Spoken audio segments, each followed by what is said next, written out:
I've been having myself a pretty terrible, no good, very bad day. Actually, I've been having a terrible, no good, very bad month. Because I've been going through and watching the Twilight films for the first time in their entirety. To help me cope with the miserable experience, I've been roasting the living hell out of them. And so here we are, once again, with another Twilight video, this time a part 1, Breaking Dawn. That's right, the fourth and final book was broken into 2 films because it was the style of the time. I roasted Twilight, New Moon, Eclipse, and now we are at the end game with Breaking Dawn. Let's begin.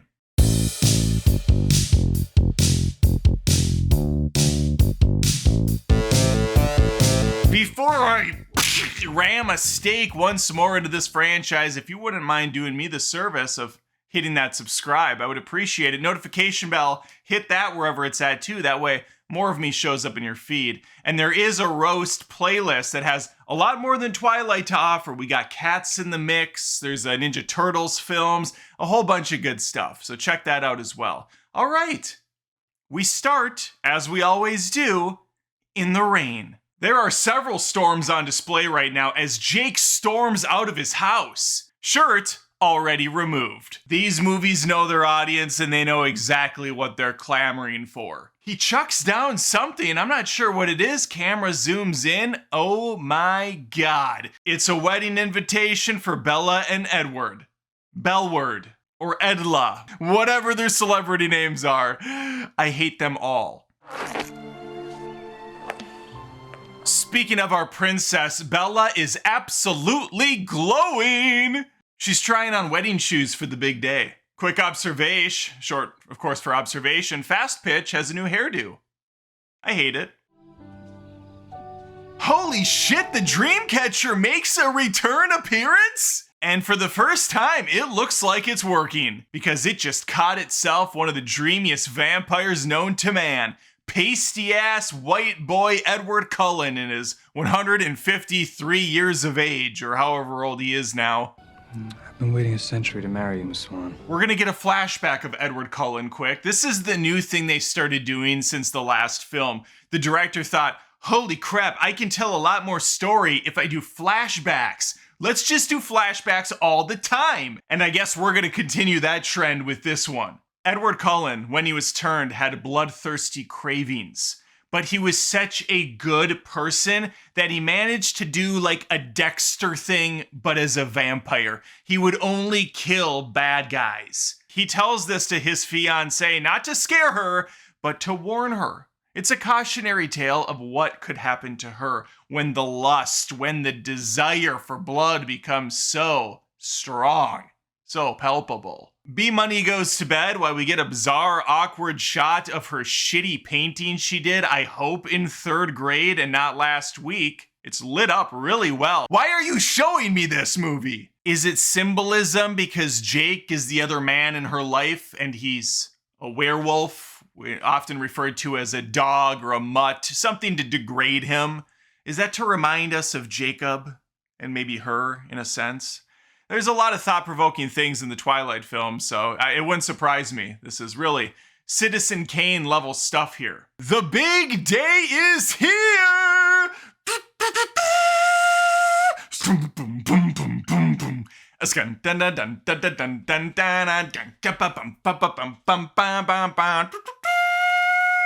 Bella looks ravishing. Everyone looks radiant. Nothing short of a cataclysmic event is going to ruin such a beautiful... Oh my God! They're all dead! What did I say about beauty sleep?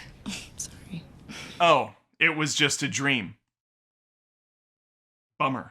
The whole Swan clan is here for the real big day now, and might I just add, 10 minutes into this movie, and Bella has smiled more than she has in the entirety of the last 3 films. You ready? Isabella, fighting off a fart, is being walked down the aisle by her papa. Keep in mind, at this point in the saga, no one here that's human, including Bella's parents, know that she's about to marry a vampire and wants to become one herself, or that they are essentially in a den of vampires. 2 films back, Bella cut her finger on some wrapping paper and one of them lost his fucking mind and tried to maul her to death. Anything could happen here. And we're talking about a bloodbath. But no, Bella's thinking about herself as usual. It's all about Bella. It's the Bella show. So happy for her. While this is happening, I'd like to think that Jacob is shirtless, ugly crying in a cave somewhere, unable to witness this beautiful union. Even though Jacob is MIA, his father managed to wheel his ass to the event. Good for him. Way to show some solidarity with your number one enemies. Father tries to save face for his son. I really wish it would have jump cut hard to Jake crying in the cave. I'm sure Jake wishes you the best. Bella!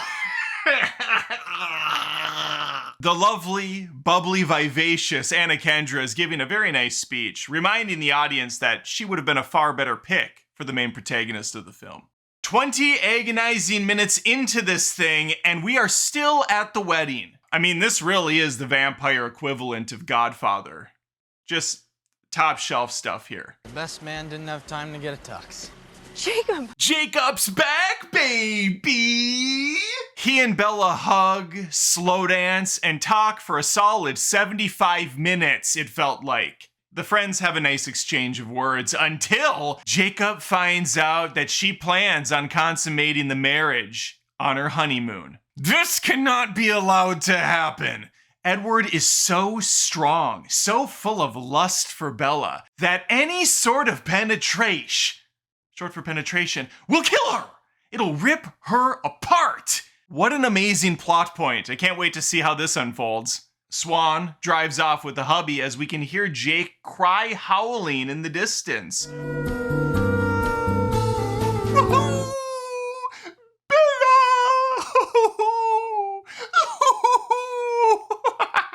Wipe out. Now in Brazil, the newlyweds travel by boat to a private bungalow. Now that sounds like a place I would love to go. This is the perfect locale for a swan to be defeathered. Mrs. Cullen prepares herself for pleasure. In what will surely be the most exciting night of our lives, I mean their lives, Bella walks out onto the beach, naked as a swan, to be with her man. Fucking finally, the sex scene we've all been waiting for. The unbridled lust, the passion. Oh, it's gonna be good. Shot out of a cannon, Edward rips off a piece of the bed. She is ravaged by this man. Off camera, come on! All we see are the animalistic after effects. To be a fly on the wall while that love-making session was happening, I can see Bella.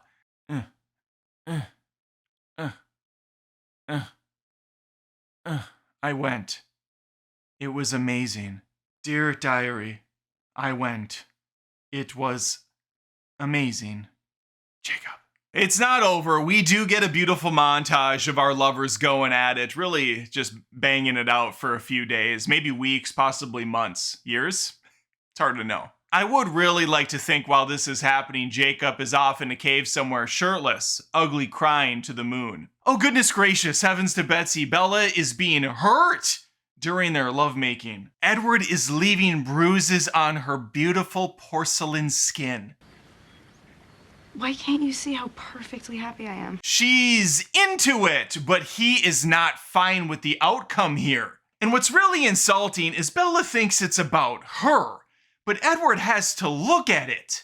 How is he supposed to set sail when he has to see all these gross looking bruises covering her body? Yuck. So selfish, Bella. And he puts his fangs down and says, no more lovemaking. I don't actually know if he has fangs. We don't really see vampires do any vampire stuff ever in these movies outside of jumping high in the air and playing baseball. No lovemaking. That's going to require yet another montage. This time of them trying to avoid the topic. So they're playing chess. They're jumping off waterfalls. They're playing more chess. They're awkwardly going to bed. What a lively bunch we have here. The bottom line is they're now both very sexually frustrated. That makes 3 of us.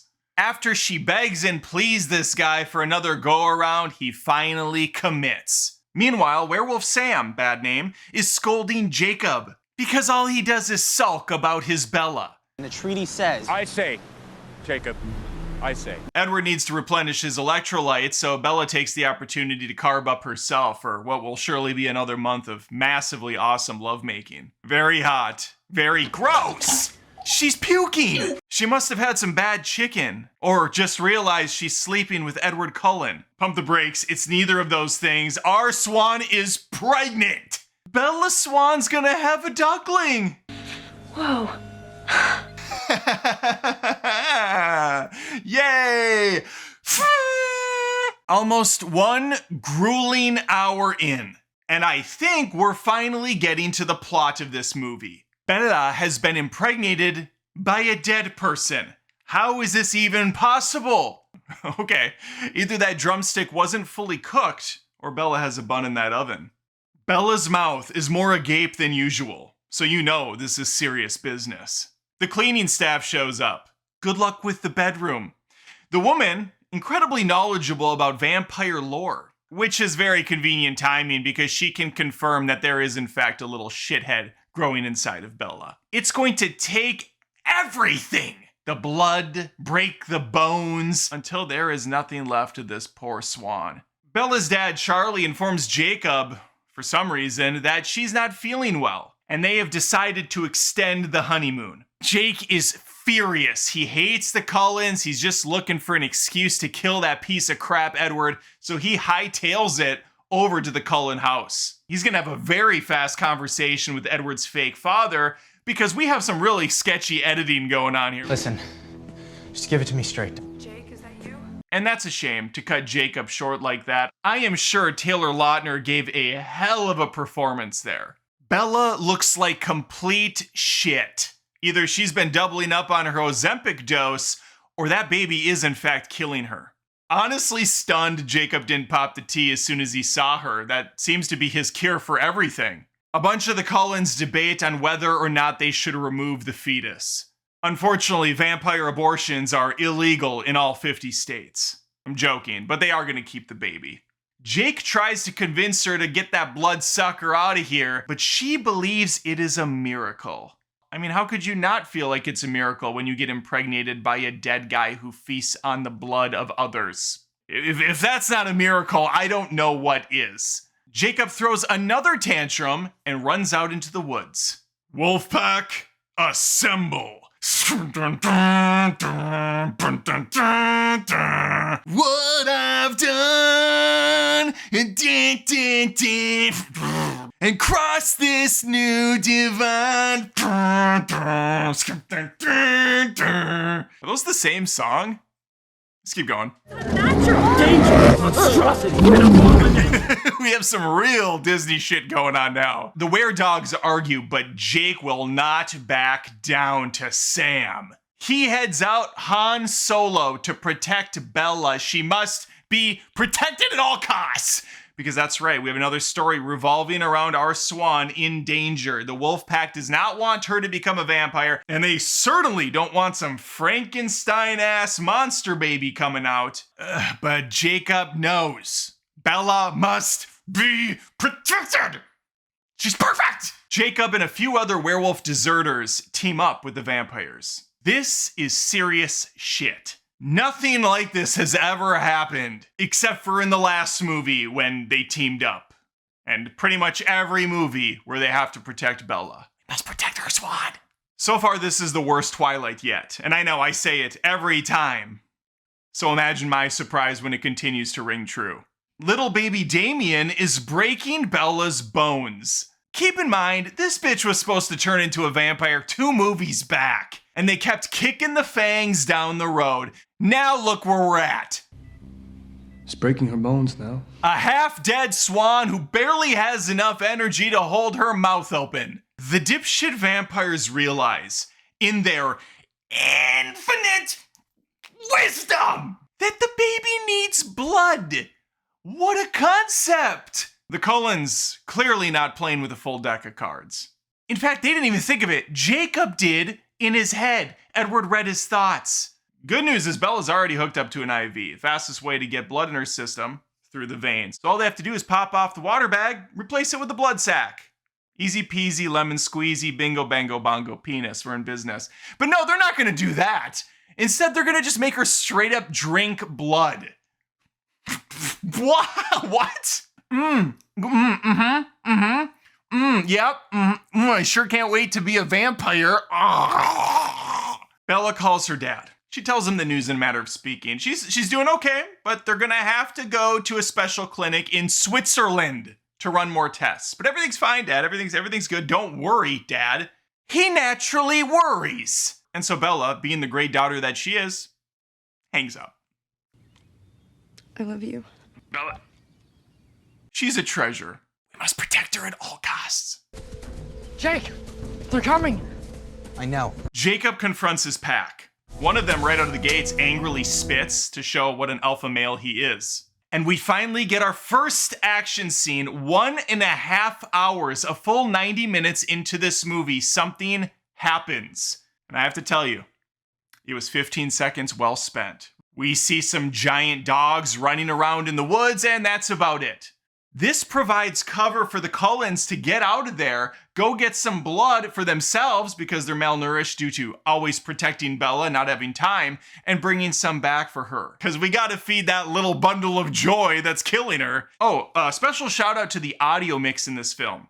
I can't understand a fucking word anyone says because they mumble talk in whispers. No, that's not too weird. And the music and the action moments are so loud, it blows out my eardrums because I've turned the volume up in order to hear these idiots. I'm constantly manning the controller in this movie. Makes it really fun to watch. Oh no, Bella dropped her drink. Quick, someone help her pick it. What the fuck? What? Her bag is wrecked. How is she even alive after that? They perform a fast C-section on her as her back is broken along with multiple other bones. She is fully awake, screaming to the top of her lungs. Great. Now this is the only way I can achieve climax. Baby Damien has come home. I don't know why, I don't know how. But Bella is somehow able to smile and enjoy this little shithead, even though she has just had her stomach ripped open, blood all over the place, broken bones, and oh good, she's dead now. She has died finally. And it seems to me you lived your life like a candle in the wind. We have to pour one out for Bella. Ska-di-da-da-da-da-da-da, flitty. There used to be a great tower alone on the sea. You remain the light on the dark side of me. Alive. Unrelated, but I have a wife and 2 kids.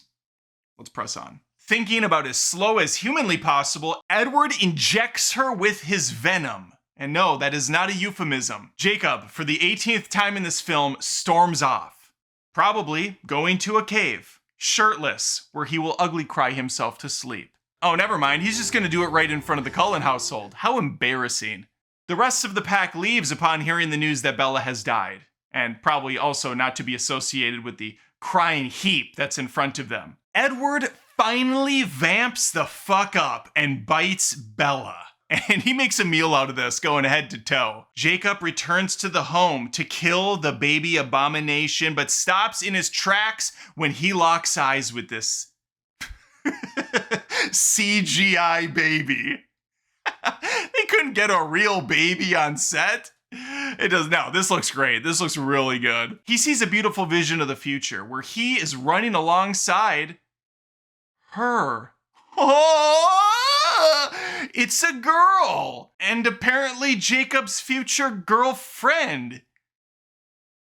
A little bit of an age gap there, but that seems to be the pattern here in Twilight. Bella's 18 to Edward's 153 or something, so yeah, 18 years, that's just a drop in the bucket. Anyway, the werewolves are now back to finish the job. I don't know why they left to begin with. Jacob's not gonna have it. He goes back up there, shows his status again as a Sigma. Stop! It's over! But here's the deal, fam. Jacob imprinted on her. And it's a good thing we have on the books a law that says you cannot go after someone who has been imprinted on. Whoever a wolf imprints on can't be harmed. See? That's right, Edward. Thanks. The vampiric gene has finally taken over our swan. Her broken bones mend. Her heart-like substance beats. Even the gap in her mouth grew 3 more inches that day. What's this all mean? Guess who's back? Back again.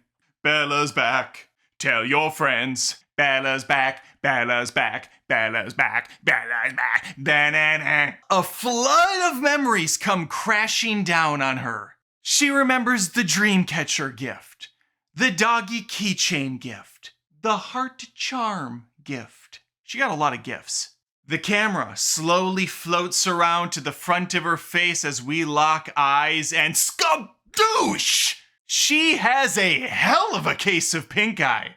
Bella arises. Vampire bride. Ladies and gentlemen, what we have here is a potential lead-in to a 5th film with our Isabella Swan growing from a duckling to a strong female vampire.